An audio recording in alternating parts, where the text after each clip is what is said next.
Hari ini kita membahas sebuah luka yang menimpa wajah pendidikan bangsa, yaitu darurat perundungan. Kita buka dengan Ketua DPR RI. Terkait kasus-kasus yang sekarang muncul, tentu saja kami dari DPR RI sangat prihatin bahwa jangan sampai terjadi dan terulang kejadian bullying yang ada di sekolah-sekolah di Indonesia. Wan Maharani telah menegaskan kondisi ini dan data KPAI mendukungnya. Dari 1052 laporan pelanggaran hak anak sepanjang tahun 2025, 165 kasus, setidaknya 16% terjadi di lingkungan sekolah dan 26 kasus berujung pada kematian.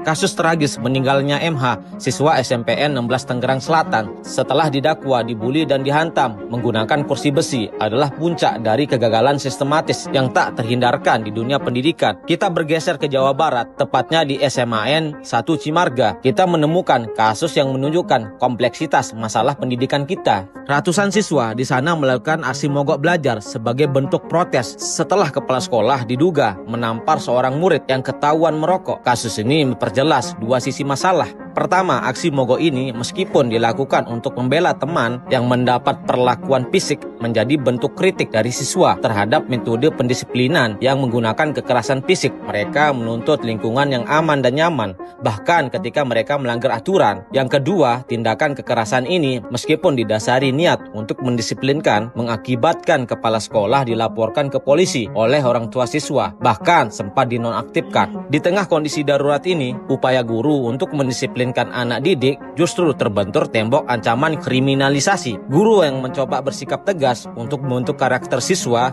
seringkali dilaporkan oleh orang tua siswa, mengubah fungsi pendidikan menjadi momok pidana. Ketakutan ini menumpukan otoritas guru dan menciptakan generasi yang anti disiplin. Kita harus mendesak DPR dan pemerintah untuk segera merumuskan aturan yang secara hukum melindungi guru dari laporan atau tuntutan pidana sepanjang tindakan yang dilakukan adalah dalam koridor pendisiplinan untuk membentuk karakter, bukan merupakan kekerasan ekstrim atau menyebabkan luka fisik. Perlindungan ini tentu sangat esensial. Jika guru tidak lagi berani mendisiplinkan, siapa lagi yang akan menghentikan benih-benih perundungan ini? Kita harus melayangkan kritik kepada kementerian terkait, khususnya Kementerian Pendidikan Dasar dan Menengah. Upaya mitigasi selama ini dinilai terlambat dan reaktif. KPAI menyebut layanan konseling baru ramai setelah korban berjatuhan, di mana peran proaktif sebelum insiden ini terjadi. Kita tidak butuh kurikulum yang berganti jika nilai karakter dasar terabaikan. Kasus perundungan ini juga merupakan cerminan kegagalan pendidikan di dalam keluarga. Sebagian besar orang tua tampaknya kurang memberi pendidikan moral, etika, dan persaudaraan sebagai manusia di rumah. Sekolah bukanlah tempat penitipan anak untuk dididik dari nol. Ketika anak menjadi pelaku bullying, itu menunjukkan kurangnya empati, penghargaan terhadap orang lain, dan pemahaman tentang batas-batas kemanusiaan yang harusnya ditanamkan sejak dini, tentu oleh orang tua. Keluarga adalah benteng pertama moralitas anak bangsa. Untuk kembali ke jalur yang benar, kita harus mengimplementasikan tripusat pendidikan yang telah dirumuskan oleh pahlawan pendidikan, yaitu Ki Hajar Dewantara, yang menekankan sinergi harmoni dari 3 lingkungan utama. Lingkungan utama yaitu lingkungan keluarga, pusat pendidikan pertama dan paling utama. Orang tua menanamkan dasar-dasar budi pekerti, etika, dan persaudaraan yang membentuk empati dan mengajarkan anak tentang batas-batas kemanusiaan. Kegagalan di sini menghasilkan pelaku perundungan.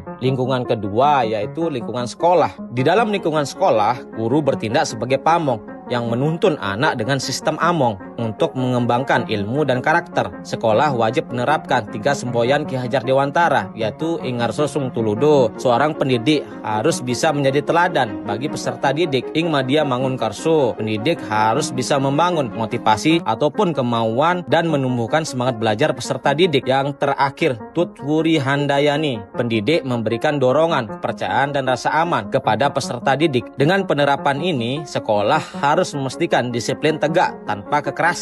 Dan yang terakhir yaitu lingkungan masyarakat. Masyarakat berfungsi sebagai kontrol sosial dan harus menciptakan iklim budaya yang menolak kekerasan dan perundungan, serta kekerasan dalam segala bentuk. Darurat perundungan di sekolah menunjukkan kegagalan 3 pilar pendidikan. keluarga, sekolah, dan pemerintah. Kasus-kasus kekerasan dan kriminalisasi guru melemahkan disiplin, sementara kurangnya pendidikan moral di rumah memicu munculnya pelaku bullying. Pemerintah, khususnya Kementerian Pendidikan, dinilai lamban dan tidak proaktif terhadap kasus-kasus yang terjadi.